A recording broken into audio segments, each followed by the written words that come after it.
Olá, alunos da disciplina Literatura Infantil e da disciplina Literatura Infanto-Juvenil.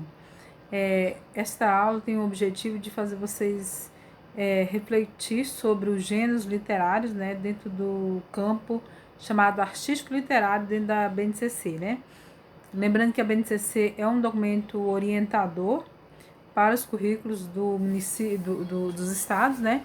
Aqui no curso de letras da disciplina Literatura Infanto-Juvenil, a gente já está estudando a BNCC, e vocês do curso de Pedagogia devem estudar a BNCC no ano que vem, mas precisam, nesse momento, enquanto uma disciplina de literatura infantil, e compreender como esses gêneros estão situados dentro da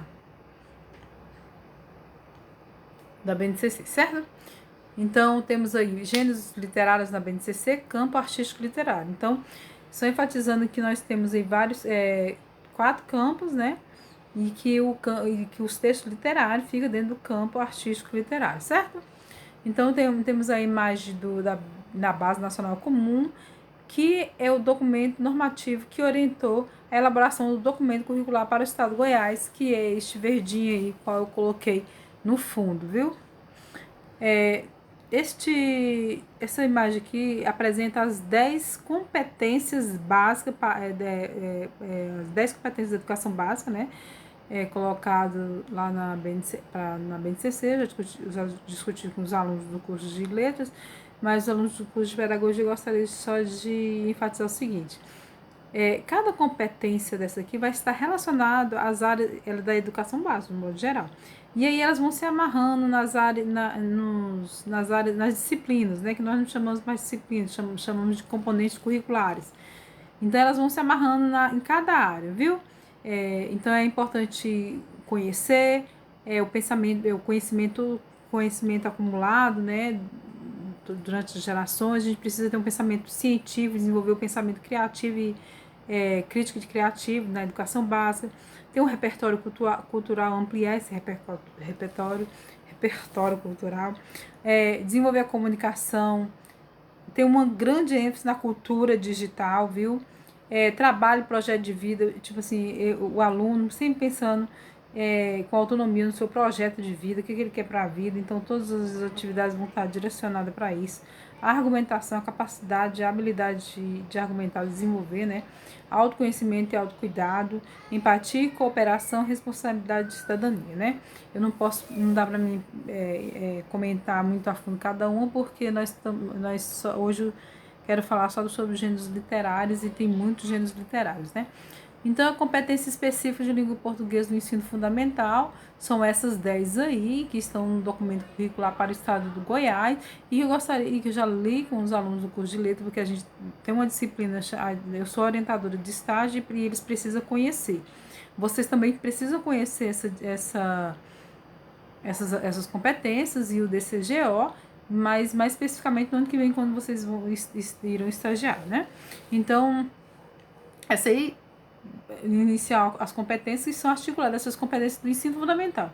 É importante, tanto o aluno do curso de letras quanto o aluno do curso de pedagogia, que eles vão atuar, vocês vão atuar no ensino fundamental. Os alunos de pedagogia nos anos iniciais, os alunos do curso de letras nos anos finais, né? Então vamos aí. No componente de língua portuguesa, amplia-se o contato dos estudantes com os gêneros textuais relacionados a vários campos de atuação e a várias disciplinas, partindo-se de práticas de linguagem já vivenciadas pelos jovens para ampliação dessas práticas em direção às novas experiências. Então, nós temos aí os campos de atuação, que os campos pelos quais pelos quais eu atuo na sociedade, né? E esses campos, eles vão estar abarcando os gêneros, né? Os gêneros textuais que eu tenho discutido com vocês nesses dias, né? Na disciplina de literatura infantil, nos interessa muito os gêneros literários, né? Os gêneros textuais, é importante que os gêneros literários estão dentro dos gêneros textuais, mas os gêneros textuais, a gente precisa compreender os gêneros textuais, compreender todas as suas articulações com a disciplina de língua portuguesa, que vocês do curso de pedagogia, do curso de letras vão desenvolver, né, a docência, precisa compreender bem os elementos que compõem, né? Então, temos aqui algumas palavras que eu gostaria de grifar dentro dessa citação. Dos campos de atuação, né? As práticas de linguagem, né? Oralidade, leitura escrita, né? A leitura, que é a leitura, oralidade, leitura, a produção de texto e a análise linguística, que seria, a grosso modo, bem grosso mesmo, a gramática, né? Aquela antiga forma de estudar a gramática como a gente estudava. Então, essas práticas de linguagem, ela vai estar diretamente relacionada aos elementos, aos gêneros literários, viu? Aos gêneros textuais, gêneros literários. Toda vez que a gente for desenvolver alguma habilidade, for trabalhar alguma habilidade, a gente vai precisar considerar todos esses elementos, né? Então, eu gostaria de falar para vocês, sempre revisando, no curso de revisar, no curso de letras, e agora, no caso, no curso de pedagogia, eu ainda não trabalhei isso, né? Até porque eu estou dizendo para vocês que no meu foco só quando vocês vão estudar mais quando tiver estágio, também tem currículo e outra disciplina, né? Só preciso localizar nesse momento a disciplina de literatura e gêneros literários dentro da BNCC. Então, EF significa ensino fundamental, 67 significa que essa habilidade aqui é do sexto e sétimo ano, EF é do educação física, viu? Ele pode ser, além de EF, pode ser AR, que seria arte, se tiver CI é ciências, EF é educação física, R ensino religioso, G é geografia, HI história, L língua inglesa, LP língua portuguesa e MA matemática. Então, tantos alunos do curso do curso de pedagogia que acham assim, não, eu vou atuar na sala de aula, não tem esse negócio. Tem sim, gente, bem divididinho, ainda é um desafio muito maior para o aluno do curso de pedagogia do que para o aluno do curso de letras. Por quê? O aluno do curso de letras já está estudando literatura, ou língua portuguesa e, bem especificamente, né, estudando língua portuguesa e língua inglesa. E o aluno do curso de pedagogia que não está estudando, vai estudar metodologia e não está estudando algumas específicas, está estudando toda a prática pedagógica de um modo geral e vai conhecer elementos metodológicos, né? E não específicos. Então, acaba do aluno do curso de pedagogia um desafio maior, porque ele tem que trabalhar todas as disciplinas, quando você faz uma viagem ali, dá uma pequena olhada no documento curricular para Goiás, na BNCC, você percebe quão grande é o seu desafio, né? Que você, todas essas disciplinas aqui, você vai ter que trabalhar nos anos iniciais, né? Enquanto professor de letras, ele vai ter a obrigação de trabalhar língua portuguesa, né? Literatura, de língua portuguesa e língua inglesa. Então, o 01, esse último número ali, ele é o nome da habilidade. Então, vai ter 01, 02. Aí, aqui no estado do Goiás, isso aí, eles acabaram colocando 01, 01A, 01B, porque eles destrincharam para melhor entendimento. Então, vamos ir para os campos de atuação, né? Os campos de atuação nos anos iniciais é o campo da vida cotidiana, campo artístico literário, campo das práticas de estudo e pesquisa, campo da vida pública. Nos anos iniciais, campo artístico literário, nos anos finais, quer dizer, campo das práticas e pesquisa, campo jornalístico midiático e o campo da atuação na vida pública. Vocês podem prestar atenção que o campo artístico literário vai estar, né, nas duas, como assim, os demais, mas é isso que eu estou chamando, que eu quero chamar a atenção de vocês aqui agora. Alunos do curso de letras, alunos do curso de pedagogia, vocês precisam compreender toda essa organização da BNCC e do DCGO, e especificamente o campo artístico literário, né, que estão ali ancorados todos os gêneros literários e que vocês precisam compreender, conhecer todas as articulações, porque faz parte tanto do professor que atua nos anos iniciais, como professor que atua em língua portuguesa nos anos finais do ensino fundamental, ensino médio, esse trabalho com literatura, essa relação íntima com a literatura, certo?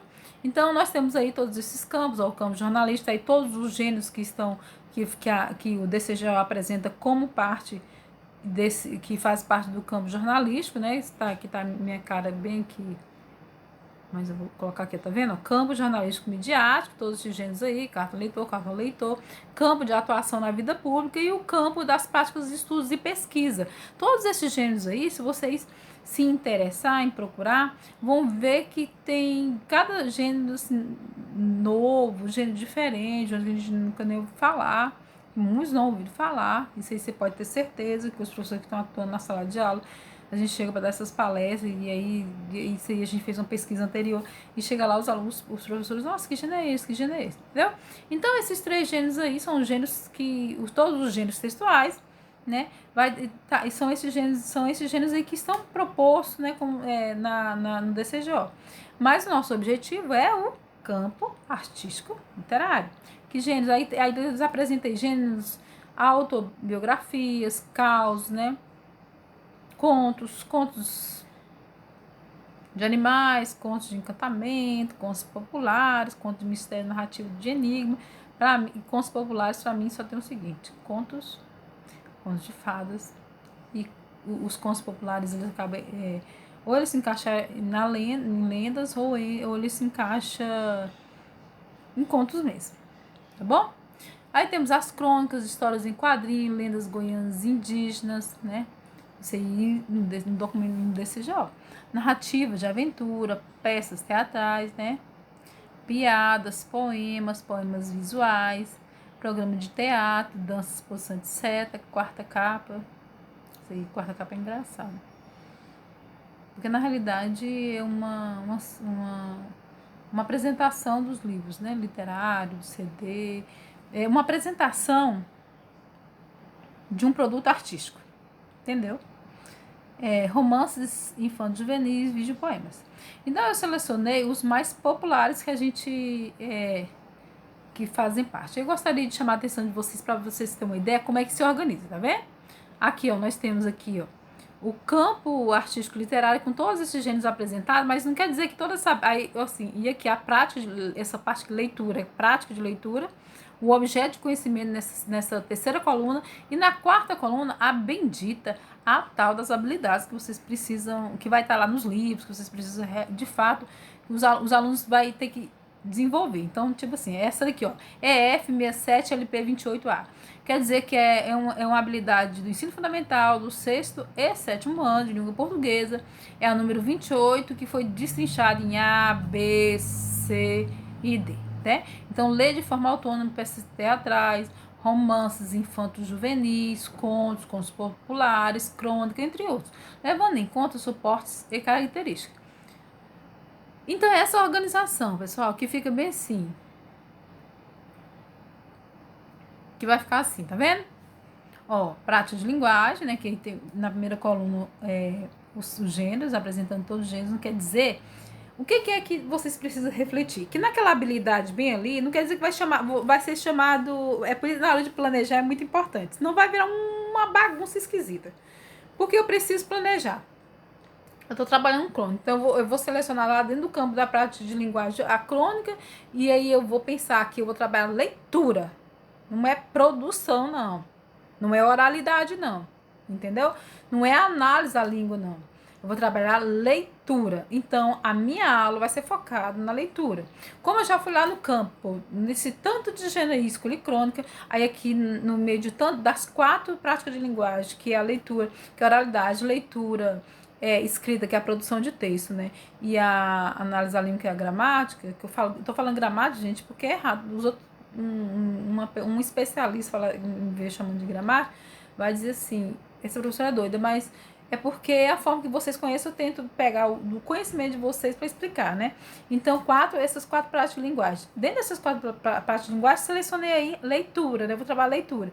Porque essa habilidade aqui que eu acabei de ler aqui, ela vai estar relacionada a essa prática de linguagem, leitura, a este gênero, a esse esse campo, né? Artístico literário. E nessas aqui, por exemplo, essas habilidades aqui, né? Está aqui dentro, relacionado a esse objeto do conhecimento aqui, estratégia de leitura, estratégia de procedimento de leitura de textos literários e culturais. Como o aluno vai desenvolver essas estratégias, né? Então, eu vou... todas essas habilidades aqui são as habilidades que eu vou selecionar para mim, tendo em vista desenvolver a minha prática de modo que o aluno chegue a ler de forma autônoma, que leia e compreender lendas goianas, apreciar, avaliar o texto lido, entendeu? Vocês podem prestar atenção que está focado na leitura. Então, nos anos iniciais, o campo artístico literário é um campo de atuação relativo à participação em situações de leitura, fruição e produção de textos literários e artísticos, porque já vai entrando as 4 práticas de linguagem. Representativo da diversidade cultural e linguística, que favoreçam experiências estéticas. Alguns gêneros desse campo: lendas, mitos, fábulas, contos, crônicas, canção, poemas visuais, cordéis, quadrinhos, tirinhas, charges, cartoon, dentre outros, né? Então, esse é o texto que apresenta o campo artístico literário nos anos iniciais, né?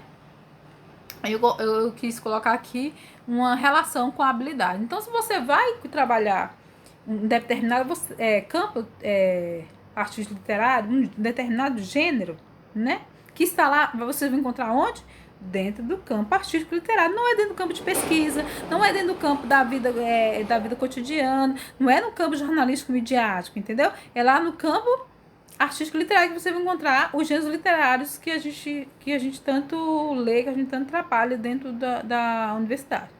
Então, a prática de linguagem, leitura e escrita. Esse daqui já vai para leitura e uma leitura e escrita compartilhada e autônoma. Entendeu? Com trabalhos em grupo. O objeto de conhecimento, formação do leitor literário. Então, o objeto do conhecimento é a formação do leitor literário. Ler para contribuir para que esse aluno se desenvolva enquanto leitor. Então, a habilidade lá, dentro que está articulada essa prática de linguagem desse objeto de conhecimento, é ler e compreender, quer dizer, que o aluno venha ler e compreender de forma autônoma texto literário de diferentes gêneros e extensões, inclusive aqueles sem ilustrações, estabelecendo preferências por gêneros, temas e autores. Quer dizer, o aluno ele vai desenvolver-se como leitor literário a partir disso aí, dessas leituras, desse contato com o gênero, né?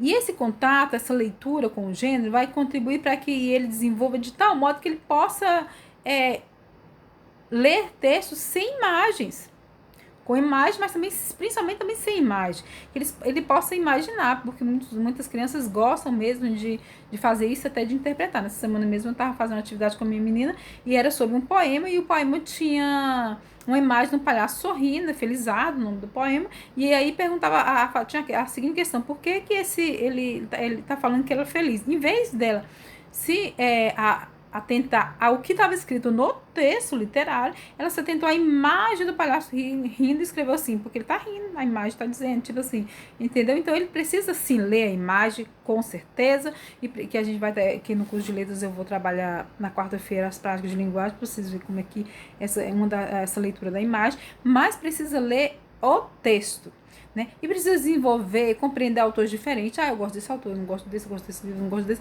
Esse é o desenvolvimento, o desenvolver a formação do leitor literário, que é diferente de leitor. Uma coisa é leitor, outra coisa é a formação do leitor literário.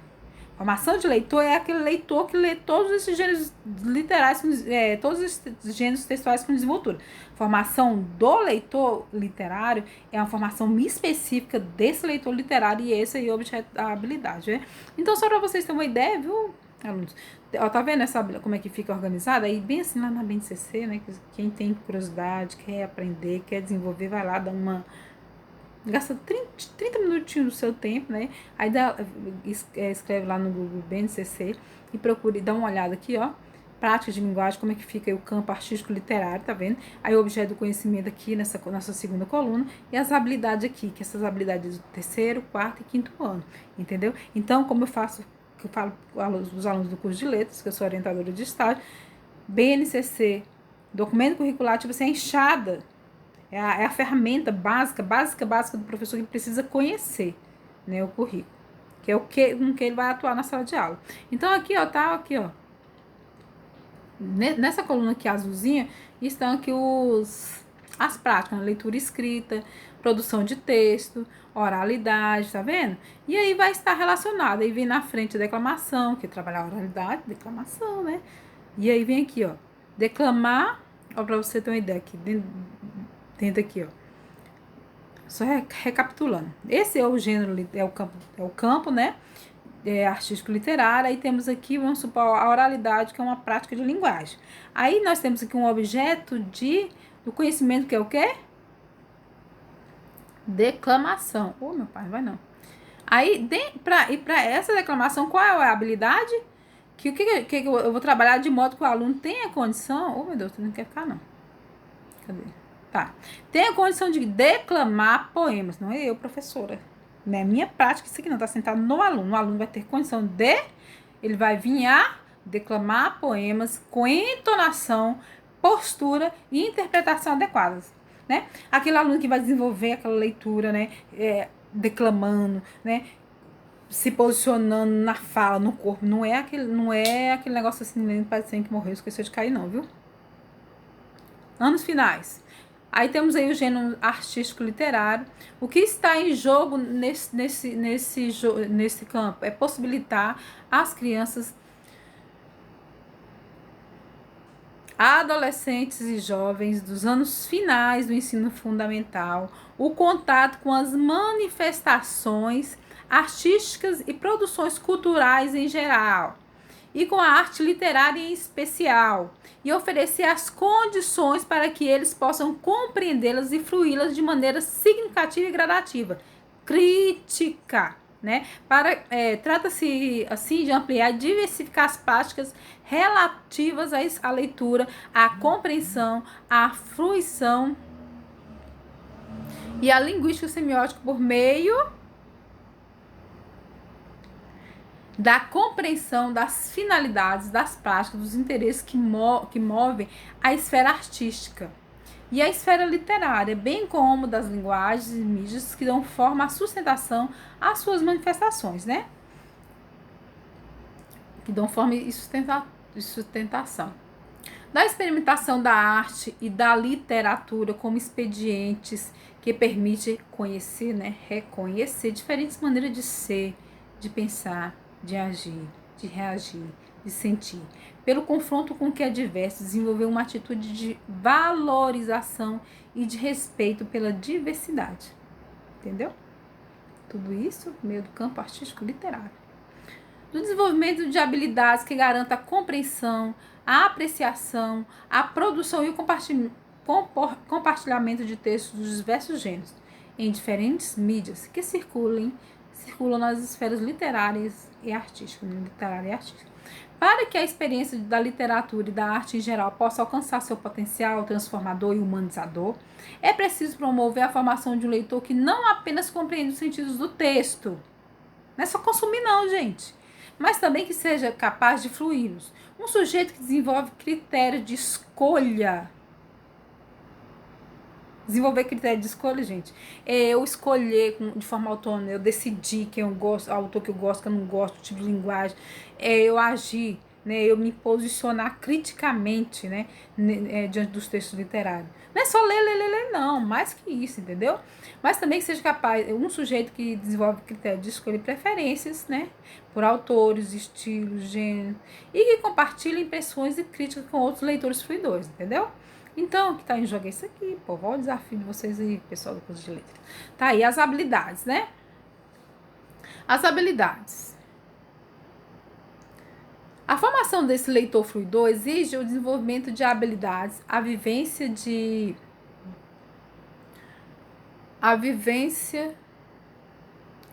experiência significativa e a aprendizagem que, por um lado, permite a compreensão. Eu decidi colocar minha cara aí de modos de produção. Circulação e recepção das obras e produções culturais e o desvelamento dos interesses e dos conflitos que permeiam suas condições de produção. E, por outro lado, garantam a análise de recursos linguísticos semióticos necessário à elaboração da experiência estética pretendida. Aqui também, a diversidade deve orientar a organização, progressão curricular. Diferentes gêneros estilos, autores e autoras contemporâneos de outras épocas regionais, nacionais, português, africano de outros países, devem ser contemplados. O cânone, a literatura universal, a literatura juvenil, a tradição oral, o multissemiótico, a cultura digital e as culturas juvenis, dentre outras diversidades, devem ser consideradas, ainda que deva haver um privilégio do letramento da letra. Compete ainda a este campo o desenvolvimento das práticas orais, tanto aquelas relacionadas à produção de textos em gêneros literários e artísticos diversos, quanto as que se prestam à apreciação e ao compartilhamento e envolvam a seleção do que ler, ouvir, assistir e o exercício da indicação, da crítica, da recreação e do diálogo, por meio de diferentes práticas e gêneros que devam ser explorados ao longo dos anos. Então, as habilidades devem contemplar isso, entendeu? Completar todos esses elementos que foram colocados aí. Aí eu coloquei aí práticas de linguagem, né? A leitura, objeto do conhecimento, reconstrução da textualidade e compreensão dos efeitos de sentidos provocados pelos usos de recursos linguísticos e semióticos. Então, nós temos duas habilidades aí, que é analisar em textos narrativos, ficcionais, as diferentes formas de composição próprias de cada gênero, os recursos coesivos que constroem a passagem do tempo e articulam suas partes, a escolha lexical típica de cada gênero para a caracterização dos cenários e dos personagens e dos efeitos de sentidos decorrentes dos tempos verbais, dos tipos de discurso, dos verbos de enunciação e das variedades linguísticas, do discurso direto, se houver, empregados, identificando o enredo e o foco narrativo e percebendo como se estrutura a narrativa nos diferentes gêneros e os efeitos dos sentidos decorrentes do foco narrativo típico de cada gênero. Da caracterização do espaço físico e psicológico e dos tempos cronológico e psicológico, da diferentes vozes do texto, do narrador, de personagem, em discurso direto e indireto, do uso de pontuação expressiva, palavras, expressões conotativas e processo figurativo e do uso de recursos linguísticos gramaticais próprios a cada gênero. Eu acho tão interessante uma habilidade tão complexa como esta, com tantos elementos, que eu vou dizer, dá para fazer uma pesquisa, né? E pensar, como é que eu vou me formar para atuar de fato, de que modo que o meu aluno consiga de fato desenvolver essas habilidades, e como eu vou planejar, como eu vou me formar, como é que eu vou atuar, como é que eu vou elaborar minha avaliação, como eu vou elaborar minhas atividades para que de fato os alunos desenvolvam essa habilidade, hein? Interpretar em poemas efeitos produzidos pelo uso de recursos expressivos, sonoro, estrofação, rimas, aliterações, semânticas, figuras de linguagem, por exemplo, gráficos espaciais, distribuição da mancha gráfica no papel, imagens e sua relação com o texto verbal. Porque, na realidade, a gente não trabalha só mais o texto verbal. O texto não verbal, a imagem, o movimento, é foco e está articulado em todos os gêneros, inclusive nos gêneros literários. Então, essa vai ficar assim, gente. Tá vendo essa habilidade aí, ó? Desse jeito que eu mostrei aí. O campo artístico literário, aí a prática de linguagem, leitura, né? O objeto de conhecimento, reconstrução da textualidade e compreensão dos efeitos de sentido provocados pelos usos de recursos linguísticos multissemióticos. E aí vai ter aí as habilidades, certo? As habilidades aqui é o texto da BNCC. Campo artístico literário, né? No âmbito do campo artístico literário, trata-se de possibilitar o contato com as manifestações artísticas em geral, de forma especial a arte literária, né? Então, isso eu já li aí, que é oferecer as condições para que o aluno possa reconhecer e valorizar, né, essas manifestações artísticas literárias, pensando sempre no local, no regional e no universal, né? E então a gente não pode privar o nosso aluno do universal e nem podemos virar as costas para o que é produzido na nossa região, não. Precisamos sempre estar olhando para isso, né? E aí, para a função utilitária, uma coisa interessante, para a função utilitária da literatura, né? É interessante porque a BNCC e o DCGO, de modo geral, ele acaba colocando a literatura muito como essa função utilitária. Ele dá muita ênfase à função utilitária da literatura, porque dá ênfase na palavra. Tipo assim, ei, trabalhar literatura, vamos ler, foi muito bom. Só que vamos dar uma, trabalhar, né, todos esses textos, tá usando, não tem como, é claro que ia coloca esse texto aí, mas a gente percebe nas habilidades esse papel da literatura no ensino, você tá entendendo? É um papel de responsabilidade muito grande, porque eu preciso compreendê-la como uma obra de arte que ela é, a literatura, e aí, no entanto, eu não posso negar as possibilidades de trabalho, mas eu também tenho que, de ensino-aprendizagem que ela possibilita, ela não é obrigada a ensinar, no entanto, ela ensina, e pensar também que ela é um produto, né? É um produto artístico literário produzido por nós, seres humanos, nas nossas relações, né? Então, eu preciso ter cuidado para que ela não se torne, o trabalho com ela, o desenvolvimento com ela, não se torne utilitário, né? Então, aqui. As habilidades no que tange à formação literária envolvem conhecimento de gêneros narrativos e poéticos.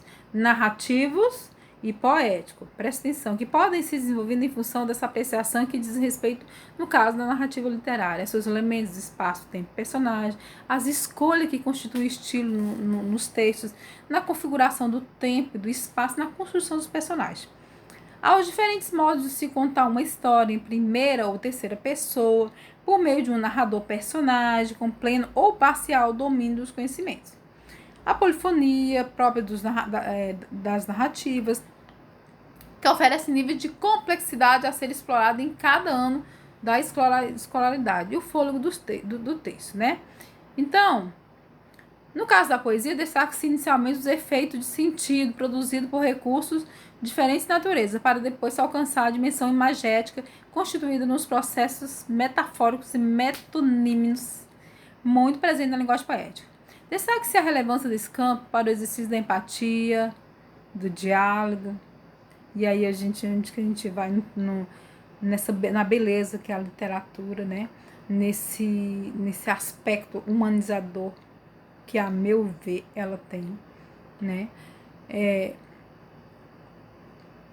Tendo em vista a potência da arte e da literatura como um expediente que permite o contato com diversificados valores, comportamentos, crenças, desejos e conflitos, o que contribui para reconhecer e compreender modos distintos de ser e de estar no mundo.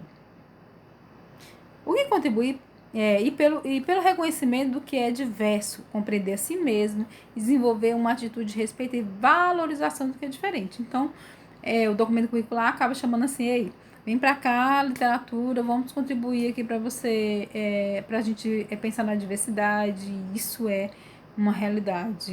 Os contos, né, principalmente os contos contemporâneos, ele vai pensar muito, vai fazer a gente refletir muito na diversidade, né, da diversidade em vários níveis, certo?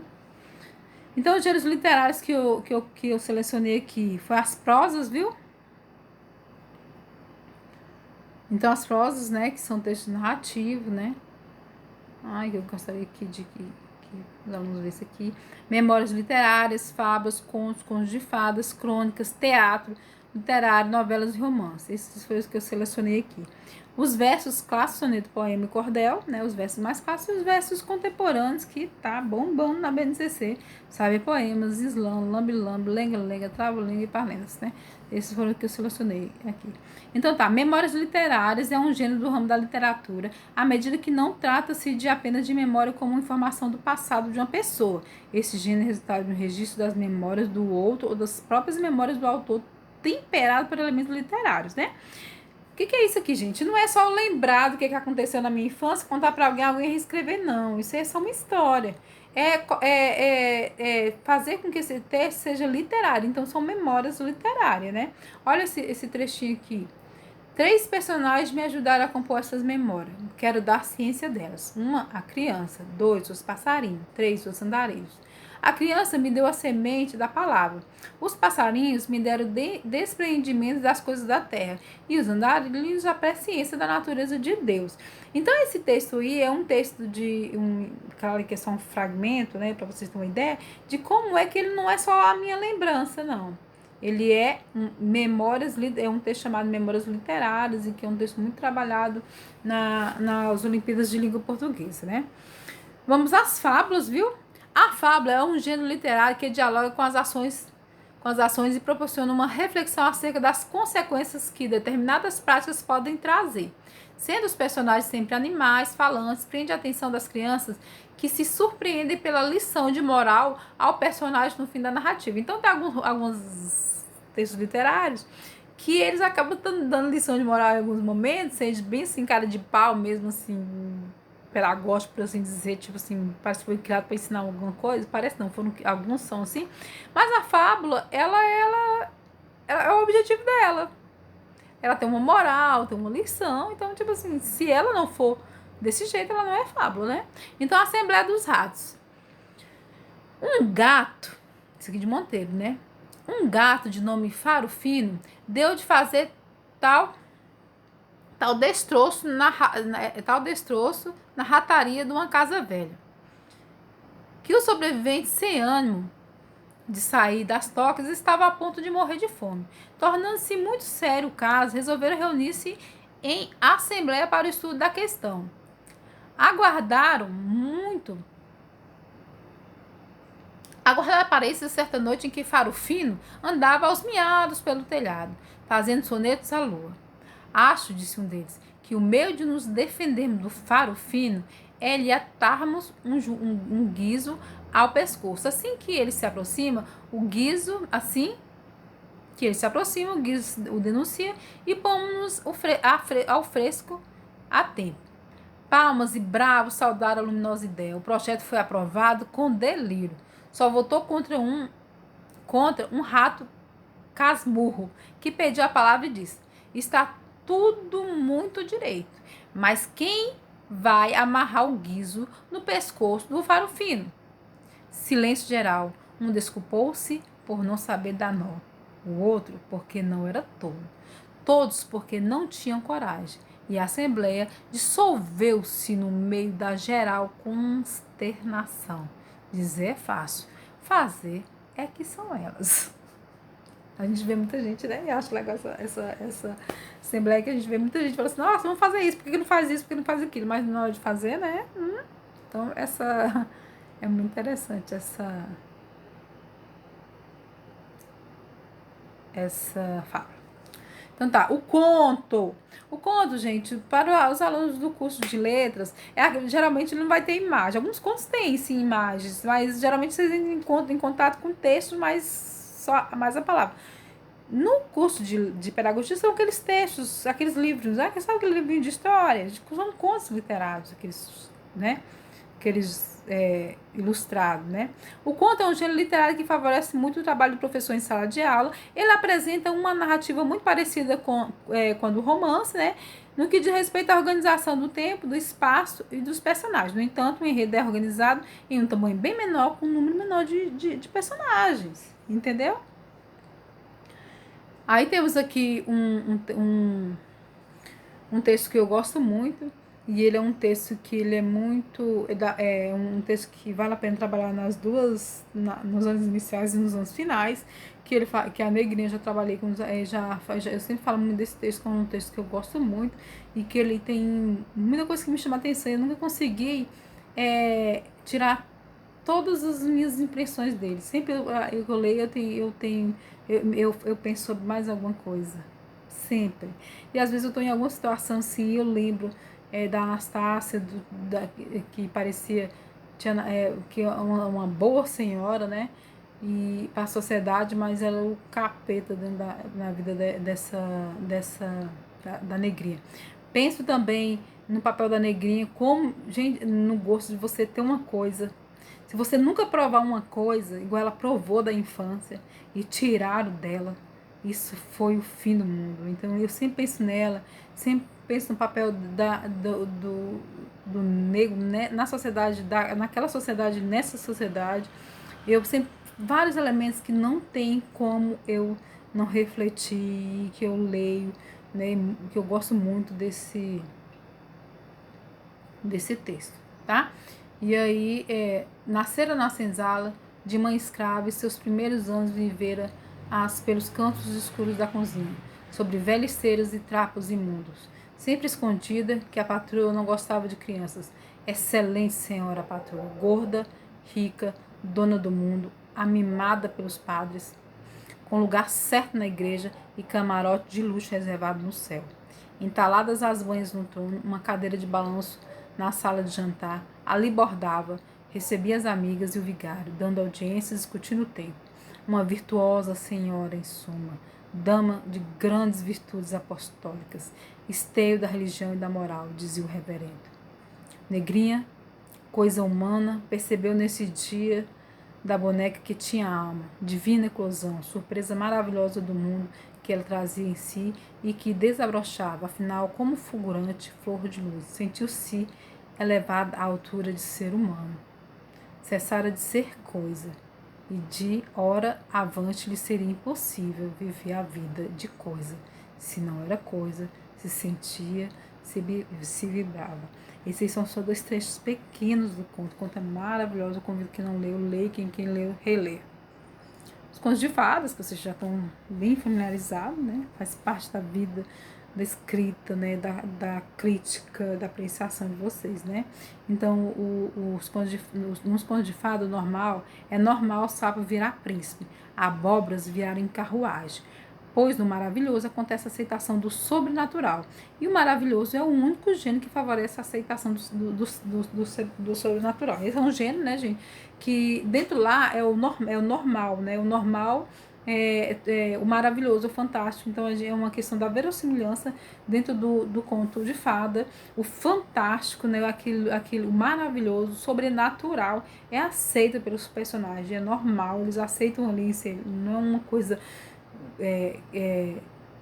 é uma coisa normal ali dentro. Então é o verossímil, a verdade construída dentro do conto de fada. Então eu tenho apresentado aí uns trechos, né, da Branca de Neve, há muito e muito tempo, no coração do inverno, enquanto flocos de neve caíam no céu como fina plumagem, uma rainha, nobre e bela, estava ao pé da janela aberta, cuja moldura era de ébano. Né? Então eu não vou continuar lendo, porque senão a minha aula vai dar 2 horas. Então eu vou correr aqui, mas eu convido vocês a ler o conto escrito pelos irmãos Grimm, tá? E aí você vai ter condição de selecionar, tirar ou deixar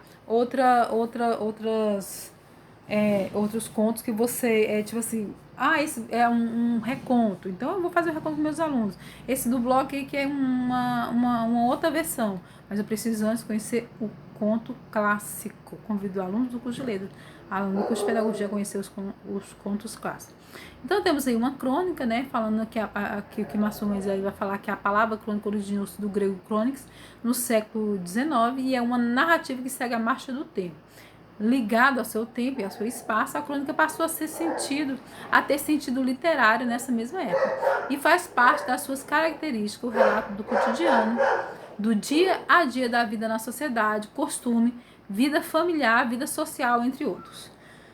Então, aí nós temos aqui a última crônica, também uma crônica maravilhosa, né? Que fala a última crônica do Sabino, então gostaria que vocês lessem. A caminho da casa, então os elementos do cotidiano, mas como fosse um texto, tem uma íntima relação entre o texto jornalístico, mas ele é literário. Lembre-se disso. Então, o teatro literário, que nós temos aí vários teatro bom na escola mesmo, todas as escolas têm, gente, textos literários, de teatro literário, que tem uma organização já bem assim, ó, com o nome do personagem e a fala. Tão fácil de ler, tão fácil de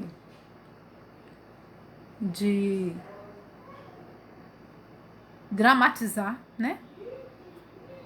As novelas, né? Novela é um gênero textual pouco difundido, está situado entre o conto e o romance, né? E caracteriza o gênero de novela não é o seu tamanho ou o seu número de páginas, sim a forma como as cenas se organizam. Séries, episódios que vão dando origem aos outros. Então, essa aqui é Metamorfose de Kafka, uma novela muito boa, que minha menina leu nesses dias, ela só tem 11 anos, então eu dei uma versão com linguagem mais simples, por assim dizer, né? Mas aí, numa manhã, muito boa essa novela. Numa manhã, ao despertar dos sonhos inquietantes, Gregório Sancha deu por si na cama, transformado num gigantesco inseto. Mas Gregório estava pouco habituado a andar para trás, o que se revelou um processo lento, aterrorizado que, ao recuar, nem sequer conseguia controlar a direção em que se deslocava.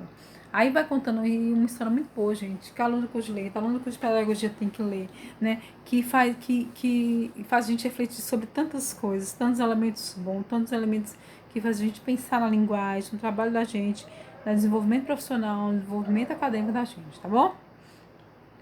Romance, né? Então, a língua da língua popular. Deixa eu puxar aqui para ficar mais fácil para você entender. Uma língua popular de um povo sob domínio romano chamado Romance Eloque.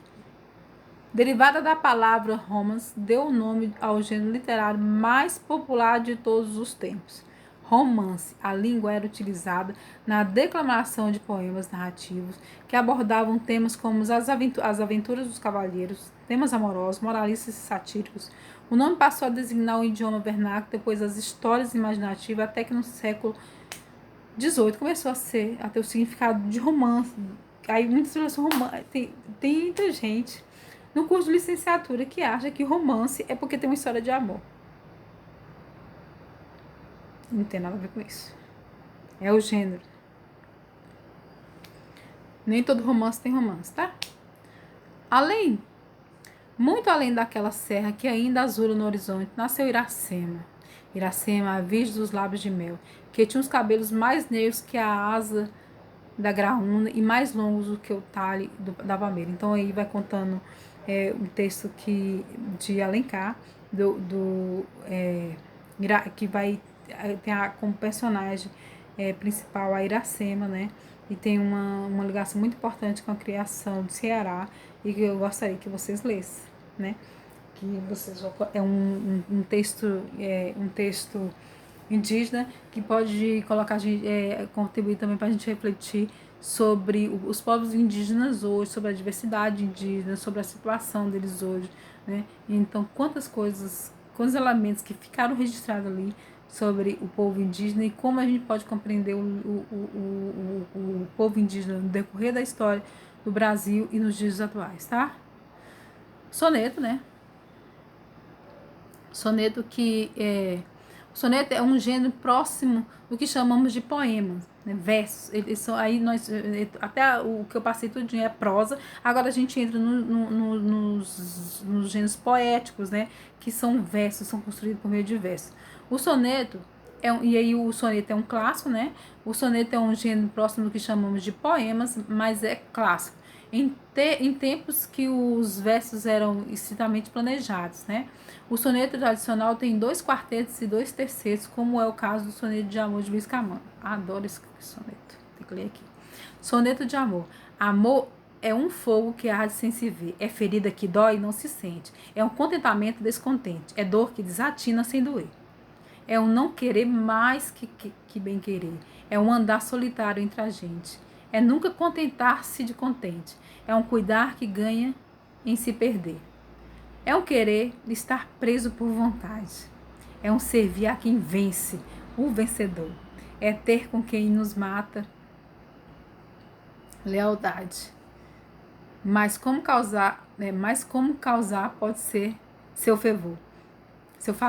Nos corações humanos, a amizade, se tão contrária a si, é o mesmo amor. Luiz Camões, né? Esse é um poema aqui do Ferreira Goulart. Ferreira Goulart é um cara que eu gosto muito, inclusive ele tem um livro infantil chamado Gatinho, que ele vai escrevendo sobre...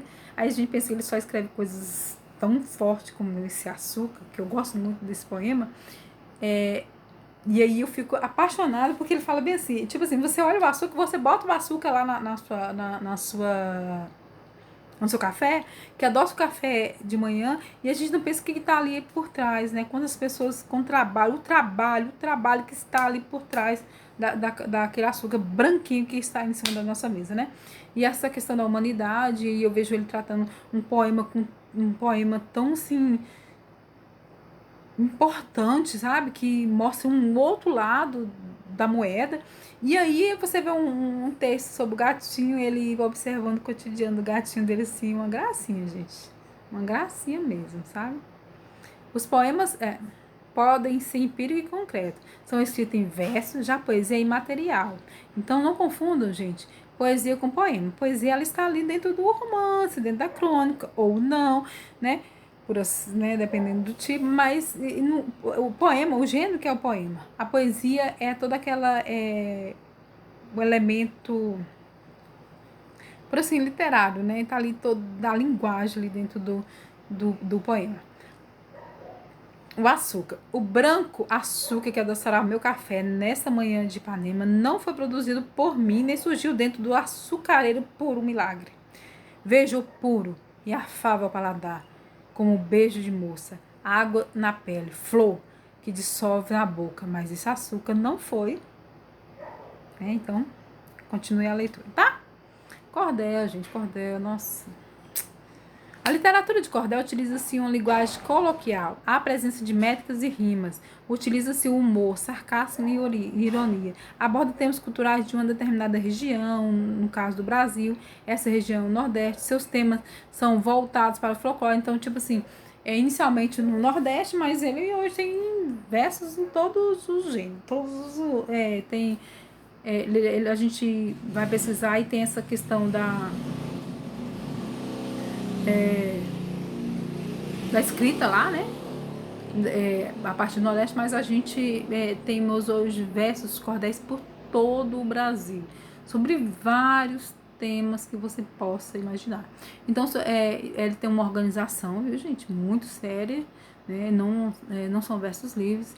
Seus temas são voltados para o folclore, política, entre outros. O verso tem que conter 7 sílabas poéticas e usa-se também de 6 versos, que é a cestilha, podendo haver a presença do A, B, C, B, D, B. Que é fácil de vocês entenderem, só olhar as rimas no final dos versos, né? Então, diferente de prosa, que tem contando uma história narrativa, um enredo ali, nós temos os versos aí, prazeres simples, né? Do Braulio Bessa. Uma carta escrita à mão, achar dinheiro no bolso, cochilo depois do almoço, curtir um feriadão, ter bicho de estimação, ser grato e compreender. Um dia vamos morrer. E sentir na despedida que as coisas simples da vida nos dão força para viver, né? Então eu escolhi esses versos aí, vários poemas, vários cordéis maravilhosos.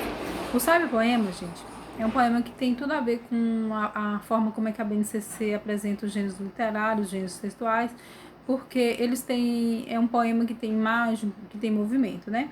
Então são poemas que podem ser lidos na página do computador. Então esse poema aí, o verbo binóculo, você procurando ele vai crescendo e diminuindo, né?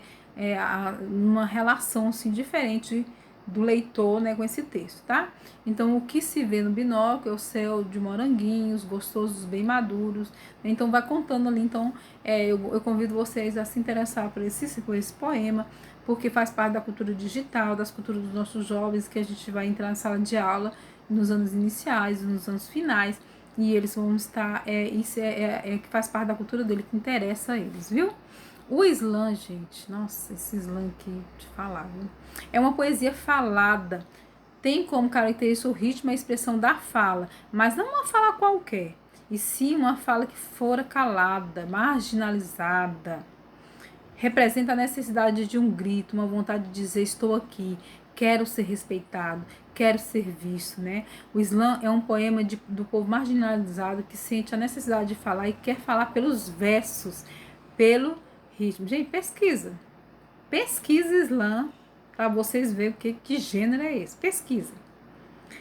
Tanto que ele envolve a gente, tanto que ele é gostoso de ouvir, tanto que os temas são muito instigantes, tanto que dá para fazer por exemplo, os campeonatos que tem nas escolas, tanto que dá um projeto maravilhoso.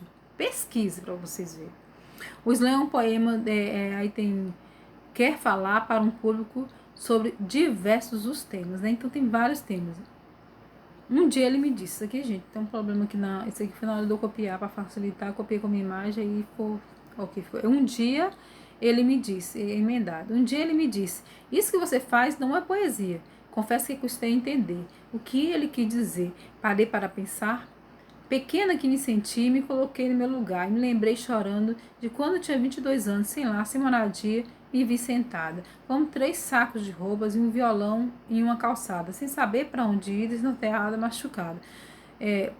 Por viver não sendo aceita e respeitada, eu estou cansada. Ali eu fui poesia. Gente, essa poesia, o slam, ele é uma poesia bem comprida. Isso aqui é só um trecho da poesia. E ela é criada para falar. E o tema é resistência, é falar alguma coisa que está ali te angustiando. Muitas questões sociais, direitos humanos, é o tema do slam, viu? Convido vocês. O lambe-lambe, né, pessoal? O lambe-lambe, que é um tipo de arte de rua, é uma vertente de arte de rua que utiliza cartaz como invenção urbana, com o intuito de transmitir ideias e pensamentos, divulgar as artes, ou até mesmo protestos elaborados através de imagens e textos. É um pôster artístico de tamanho variado e que é colado em espaços públicos que a gente também pode usar em sala de aula abordando algum tema polêmico. É muito bom, gente, pra gente trabalhar na sala de aula. E aí eu escolhi esses três aí, ó, esses três aqui, ó. Moça, se ele não muda, mude-se dele, muda que o mundo muda. Esse jogo, esse ritmo da utilização do M, essa escolha da palavra muda, né? Os alunos gostam muito é muito bom para produzir, porque são frases pequenas, para a gente produzir e também para refletir sobre eles, né? Inicialmente refletir, conhecer a forma, e depois trabalhar. Os meninos gostam muito de trabalhar com revistas, lambe-lambe, porque passa aquela cola assim, sabe? Fica aquele lambido, passa por cima, por isso que chama lambe-lambe. Muito bom para trabalhar, os textos dá para refletir muito sobre sobre vários temas, né? Então, lenga-lenga, né? O lenga-lenga é um texto construído com frases curtas que geralmente rimam, ajudando sua memorização. Ele se baseia na repetição de sons, rimas, palavras ou expressões e estruturas textuais. Geralmente está associado a brincadeiras e jogos infantis. Da tradição oral portuguesa da era medieval, as lengas são transmitidas por geração em geração. Lenga-lenga é aquela tipo assim, aquela conversa enfadonha, sabe? E as crianças gostam muito, gente. Isso aqui principalmente para literatura infantil. Ó, presta atenção. Estava a velha em seu lugar, veio a mosca lhe incomodar. A mosca na velha, a velha fiar. Estava a mosca em seu lugar, veio a aranha lhe fazer mal. A aranha na mosca, a mosca na velha, a velha fiar. Estava a aranha em seu lugar, veio o rato lhe fazer mal. O rato na aranha, a aranha na mosca, a mosca na velha, a velha fiar. Estava o rato em seu lugar, veio o gato lhe fazer mal. O gato no rato, o rato na aranha, a aranha na mosca, a mosca na velha, a velha afiar. Estava o gato em seu lugar, veio o cachorro lhe fazer mal, o cachorro no gato, o gato no rato, o rato na aranha, a aranha na mosca, a mosca na velha, a velha final. Eu gosto demais, gente. Sou igual menino, por causa desses textos aqui. Nossa, tem um chamado A Casa Sonolenta, muito bom, que vocês podem trabalhar vários níveis, as 4 práticas de linguagem, tanto leitura quanto a oralidade, que ele é muito bom para você ficar repetindo. No processo de alfabetização, isso é maravilhoso. A questão da construção, né? Toda da construção do texto. A questão da escrita, da produção, sabe? Da análise da língua, das palavras, dos substantivos. Gente, é muito bom, viu? Trava-línguas, isso aqui você já conhece bem, né? Ai, meu pai, deixa eu ver aqui, ó. Vamos ver aqui.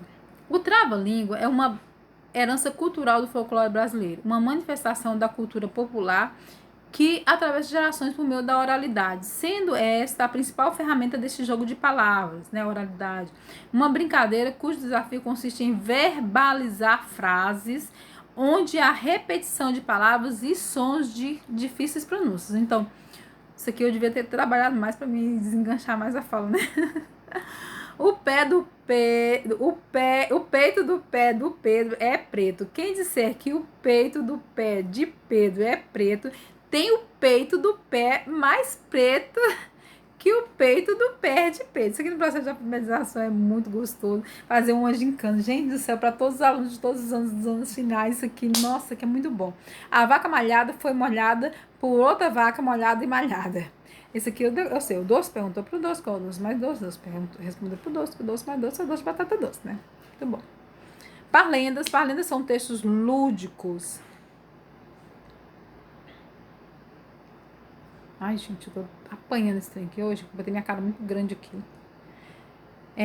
Parlendas, aí tá ocupando o slide. Parlendas são textos lúdicos que apresentam rimas e sonoridades. São construídos em pequenos períodos, o que facilita sua memorização. As parlendas têm a capacidade de mexer com o imaginário infantil, portanto, essas brincadeiras lúdicas atreladas às práticas pedagógicas expandem o pensar e o agir da criança, né? Então, esses aqui, aqueles versinhos que a gente falava quando era criança, a gente ficava pensando, e às vezes a gente nem falava direito porque a gente não via eles escritos. Hoje é um conteúdo importante, né? Que faz parte do campo artístico literário.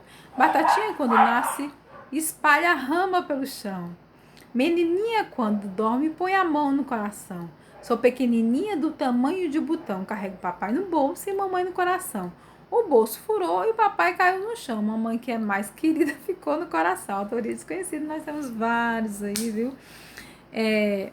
Aí eu gostaria de ler essa citação aqui que eu acho muito importante. Presta atenção. Do Corson, né? Que ele tem um texto, um texto muito importante chamado Letramento Literário. Né? A literatura é uma linguagem que compreende 3 tipos de aprendizagem. Aprendizagem da literatura. Então, 3 tipos de aprendizagem. Básica aí, correndo aí para vocês terem uma ideia de que é importante literatura infantil e literatura infanto-juvenil. A literatura é uma linguagem que compreende 3 tipos de aprendizagem. A aprendizagem da literatura, então, é um bem cultural, muito importante, muito bom, muito gostoso, muito prazeroso, muito lúdico de aprender, né? E consiste fundamentalmente em experienciar o mundo por meio da palavra. A aprendizagem sobre a literatura, que a gente estuda muito no curso de letras, a gente acaba até priorizando mais o estudo sobre a literatura, dos autores de história, do que da própria literatura, né? Que envolve conhecimentos da história, teoria e crítica literária, isso aqui é muito estudado no curso de letras, né? Então, que a gente estuda mais sobre a literatura do que a literatura, eu acho que por causa da questão do tempo, do espaço, a gente acaba muito não conseguindo ler tanto quanto deveria. Né? E a aprendizagem por meio da literatura, gente, tanto conhecimento que a literatura, que a leitura literária traz pra gente, só de ler, você tá aprendendo, né? Nesse caso, saberes e habilidades que a prática da literatura proporciona aos seus usuários, né? Então, aí eu tenho todos aí, que os que eu não coloquei aí, né, eu gostaria de chamar, que vocês se preocupassem, né, de procurar, né, mais sobre esses gêneros que estão aí, narrativa de enigma, por exemplo. O que é isso? Como é que os planos de aula são desenvolvidos a partir de um gênero, desse gênero quarta de capa, esses vídeos poemas, né, esses romances infanto-juvenis. Então, quais são os materiais que eu tenho para trabalhar, como é que os professores estão planejando as suas aulas a partir desses gêneros, né? Então, gostaria muito de convidar vocês. Então, eu tenho aí um exemplo de plano de aula para a gente concluir aí. E os elementos de plano de aula é importante ter um campo de atuação, que a gente tem em mente o plano de atuação. Esses aí, gente, não são os elementos, por exemplo, a gente coloca objetivo, tem vários modelos de tipo de gêneros textuais, de plano de aula. Mas esses planos de aula são os planos de aula os elementos que vocês precisam compreender para vocês lá, ter em mente, para vocês lá no documento curricular para o Estado do Goiás, identificar o campo de atuação, precisa identificar a prática de linguagem, o objeto do conhecimento, a habilidade, e aí você vai criar uma metodologia, uma avaliação para desenvolver todos esses elementos aí, para desenvolver a habilidade na criança, que a habilidade está ligada diretamente ao aluno, né? A criança, ao adolescente. E aí, e que essa habilidade está articulada ao objeto do conhecimento, à prática de linguagem e ao campo de atuação. Certinho? Então, esse aí foi um exemplo, né, que eu já coloquei, só que o campo de atuação aí foi o campo jornalístico midiático, viu? E a prática de linguagem e oralidade. Eu coloquei esse modelo de plano de aula aí, né, no último slide que eu estava conversando sobre os campos de atuação com os alunos. Então, do curso de letras, né? Esse aqui é um plano de aula dos anos iniciais. Então, qual o campo de atuação? O campo de atuação é o campo artístico literário, prática de linguagem, leitura, né? Leitura escrita compartilhada e autônoma. Objeto de. Gente, essa leitura escuta, me perdoe. Leitura e escuta compartilhada e autônoma. Objeto do conhecimento, leitura colaborativa e autônoma. A leitura que eu faço sozinha e de forma autônoma, e a leitura colaborativa em grupos. Né? Então, precisa sempre considerar atividades em grupos. Né? Não tem que ter atividades que o aluno vai desenvolver sozinho e atividades que o aluno vai desenvolver em grupo, de modo que ele consiga desenvolver essa habilidade, que é o quê? Ler e comparar, associar, né, também os gêneros em estudos, observando forma, conteúdo, estilo e função social. Né? Então, aí não tem metodologia nem avaliação lá que precisa ter. Tipo assim, como é que eu vou fazer? Quais os recursos que eu vou utilizar para que meu aluno desenvolva essa habilidade? Gente, você está vendo aí um GO na frente? GO, EF, 35, LP 33, eu vou dizer uma coisa para vocês. GO é porque lá na BNCC é só EF. Aí, quando a gente foi elaborar o documento curricular do Estado do Goiás, eles acharam melhor acrescentar algumas habilidades. As habilidades acrescentadas, elas ficaram assim, ó, GO, entendeu? Colocou GO, que é do Goiás, esse específico do Goiás, EF, Ensino Fundamental 35, eu já escolhi essa habilidade aí para explicar isso mesmo, para vocês verem. Quando vocês identificar, olhar por aí e encontrar uma habilidade com GO na frente, é porque uma do estado do Goiás, né? Que tá só no nosso documento curricular. Então, ensino fundamental, 3,5, que é essa habilidade vai ser trabalhada do terceiro ao quinto ano. LP, que é de língua portuguesa, e 33, que é o número 33. Agora vocês imaginam, gente. A 1, a 2, a 3, a 4, 5, de 33 para trás, tanto de habilidade que tem. Entendeu? Desafio grande. Então tá. Aí eu coloquei aí metodologia, né? Eu selecionei esse campo de atuação, prática de linguagem, objeto de conhecimento e habilidade, então, entendeu? Esse eu selecionei dentro do DCGO. E aí, qual a metodologia que eu sugeri aqui rapidamente? A leitura individual e silenciosa do conto de fada Moça Tecelã, de Maria da Colassante, então um conto de fada apaixonante, contemporâneo, né? Mas é um conto de fada. E então a leitura individual. Então, para ele desenvolver a leitura autônoma, então que ele lê individualmente, depois a leitura coletiva desse conto, por exemplo, compartilhado, um lê um trecho, outro lê, até que toda a turma lê, né? Solicitar, aí lê um trecho até que toda a turma tenha lido, né? Dividir a turma em grupos e solicitar que pontue e apresente as 5 ideias que sintetizam o conto. A partir dessa atividade, gente, será possível fazer uma avaliação para ver se o aluno conseguiu desenvolver a leitura ali. Então, ele vai falar, né? Ele vai usar falar sobre a personagem, falar sobre a autora, falar sobre um enredo ali. Então, ele vai pontuar algumas coisas importantes que tem nesse livro. Se ele conseguir fazer isso, aí eu consigo, aí eu tenho alcançado meu objetivo, que é a questão da leitura, da escuta, ele compreendeu o texto, né? Ele mostrou que compreendeu o texto. E isso a partir disso é que a gente vai compreender se a nossa aula chegou ou não ao objetivo que a gente tinha planejado, né? Então, como é que eu vou avaliar esta aula? Não é avaliar o aluno, não é avaliar todo o processo de um modo geral.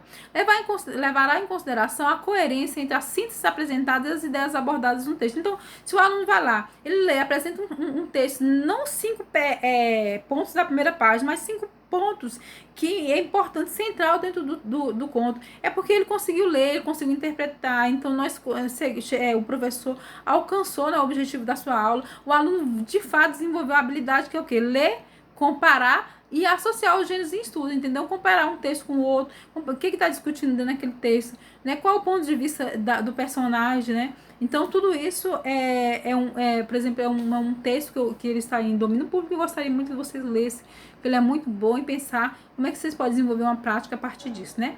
Os anos finais, eu escolhi aqui um campo, que a gente está falando do campo artístico-literário, né? Então, o campo de atuação que eu escolhi foi o campo artístico literário, claro, né, que eu estou trabalhando aqui propriamente nessa aula. A prática de linguagem, leitura. O objeto do conhecimento, estratégia de leitura. Estratégia de leitura. Estratégia de procedimento de leituras de textos literários e culturais. Ai, meu pai, fui lá pra... Habilidade, né? Essa é F67, que é do sexto e sétimo ano, LP, é língua portuguesa, 28, né? Número 28A. Lê de forma autônoma peças teatrais, romances infantos juvenis, contos populares, crônicas, entre outros, levando em conta o suporte das características. Suporte é onde que aquele texto está. Ele está num livro ilustrado, ele está na internet, ele está num texto que só tem linguagem verbal, como é que ele está? Então, levando em consideração esse suporte. Eu vou ler no celular, vou ler no computador, entendeu? Então, habilidade, gente. Aí temos aí uma coisa muito interessante nessa habilidade, que ela coloca aí, peças teatrais, românticas, então para fazer estudo, tipo assim, mas para uma aula eu não dou conta de desenvolver isso tudo, gente, pelo amor de Deus. Então eu vou escolher a crônica, então eu vou trabalhar só a crônica, mas eu não posso esquecer o quê? Que meu objetivo é trabalhar a leitura, entendeu? Dessa crônica, né? Então eu vou trabalhar, tá? Aí vou selecionar, vou elaborar uma metodologia, uma avaliação. Então, no caso, eu escolhi uma crônica, né? E aí, para desenvolver essa metodologia. Então, a leitura de um conto, o caso de Burro, na leitura do caso de Burro, que é um conto de Machado de Assis, sou muito fã de Machado de Assis, e aí esse continho é um conto assim, que ele tem uma linguagem muito rebuscada, tem um contexto muito específico da época, então é muito interessante que ele traz elementos históricos, né, e aí eu preciso trabalhar, eu penso muito em trazer esse texto para a sala de aula, eu gosto muito de trabalhar com os alunos, eles gostam muito, eu trabalhei com os alunos na sala de aula, não como aquela, não eles enfatizando aquela, que leitura pesada, difícil, Machado não é fácil, Machado não é para qualquer um. Gente, mas eles, curioso, olha aqui, dos textos que fala, aí tem lá no texto, lá, muito, tem falando sobre a pena, né, tipo assim, eu vou escrever a crônica com a pena, aí trazer os alunos para essa curiosidade. Nossa, gente, que legal, naquela época eu escrevia com pena, que interessante, como é que deve ser, como é que fazia, né, com essa pena, e se errasse, e se mais ou menos se aproxima a caneta ou o lápis de hoje, e que tinta era, da onde que eu tirar, da pena de quê, entendeu?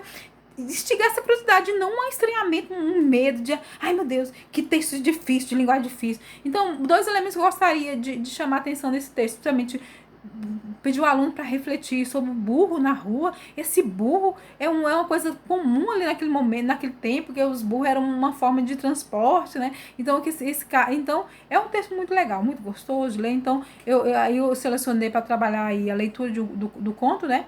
De um caso de burro, de Machado de Assis, solicitar que a turma leia o conto de forma individual e silenciosa, em seguida realizar a leitura coletiva e audível, apresentar no quadro algumas questões para orientar a leitura de grupos. Cada grupo apresenta os principais aspectos da interpretação a partir das leituras realizadas, e você, professor, é responsável por direcionar esse estudo, né? Direcionar, dizer bem assim, ó, dá para trabalhar tanto nos anos iniciais como nos anos finais, gente. Ó, olha esse texto, quais os elementos diferente, que mostra uma época diferente, porque a crônica tem a ver com o dia a dia, mas não é esse dia a dia hoje, no caso da crônica do Machado, é o dia a dia dele lá naquele tempo, entendeu? Quais os elementos daquele tempo que faz a gente pensar que ele não está escrevendo nesse tempo? A linguagem e a forma como ele vai narrando, entendeu? Então, vários elementos ali muito interessantes para a gente pensar, né, a literatura, né? Aí a avaliação levará em consideração a participação da turma, de modo que as exposições das leituras realizadas demonstram a interpretação realizada a partir das leituras. Então, eu li, eu compreendi, eu vou expor ali, né? Então, a minha capacidade de ler, né, com meus próprios olhos, e de ler por meio do olho do outro, quando eu escuto, né? Então, por isso que fala prática de linguagem, é a leitura, e em alguns casos leitura e escrita articulada, porque eu vou ler individualmente, e numa leitura mais compartilhada com o outro, eu vou escutar aquele conto com medo que o outro lê. O professor também lê, e também é uma ótima forma também, que às vezes o aluno fica gaguejando ali, então o professor lê, e aí ele desenvolve ali o entendimento melhor. Então, debater aquilo ali, e o aluno mostrar o tanto que ele conseguiu interpretar a partir de quê? Da leitura realizada, certo? Então, é isso, pessoal. Bons estudos. Eu gostaria que vocês se dedicassem a ir atrás desses contos, atrás dessas crônicas, atrás desses poemas completos, que isso aqui é só uma... assim, ir atrás desses contos, desses gêneros literários que fazem parte do campo artístico literário, que eu acabei não abordando aí, né? E a gente... seria muito interessante se a gente fizesse uma aula onde que a gente fosse ler todos esses gêneros na íntegra, né? Então eu não posso fazer isso aqui pelo tempo e espaço aqui, que não sei nem se esse vídeo vai carregar, mas vocês podem fazer isso. Vocês são professores, estão se formando professores dos anos iniciais e professores dos anos finais, professores do ensino fundamental, né? Que precisam conhecer o documento curricular qual que vocês trabalhar, precisam compreender como esse elemento, o elemento literário, artigo literário está colocado, está proposto, quais atividades que são propostas, o que está colocado, o que está posto nos documentos curriculares, no que diz respeito à leitura, né, o estudo, o processo de ensino e a aprendizagem de literatura infantil e juvenil. Certo, gente? Então, tchau, pessoal.